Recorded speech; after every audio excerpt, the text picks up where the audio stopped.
7 لوگوں کو اللہ تعالیٰ عرش کے سائے میں رکھے گا۔ رسول اللہ صلی اللہ علیہ وسلم نے ارشاد فرمایا، 7 لوگ ایسے ہیں جنہیں اللہ تعالیٰ قیامت کے دن عرش کے سائے میں رکھے گا۔ نمبر 1، انصاف کرنے والا حاکم۔ نمبر 2، وہ نوجوان جو اللہ کی بات میں بڑھتا جائے۔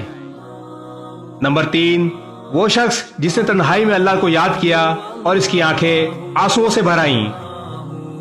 نمبر 4، وہ شخص جس کا دل مسجد میں لگا رہتا ہے۔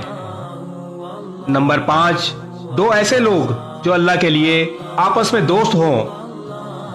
نمبر 6، ایسا شخص جسے رتبے والی خوبصورت عورت اپنے ساتھ غلط کام کرنے کے لیے بلائے تو وہ کہہ دے مجھے اللہ کا ڈر لگ رہا ہے۔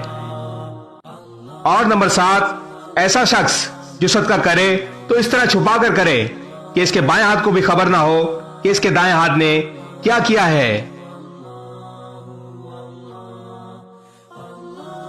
اس ویڈیو کو شیئر ضرور کریں، ہو سکتا ہے آپ کے ایک شیئر سے یہ بات کسی کے دل میں اتر جائے۔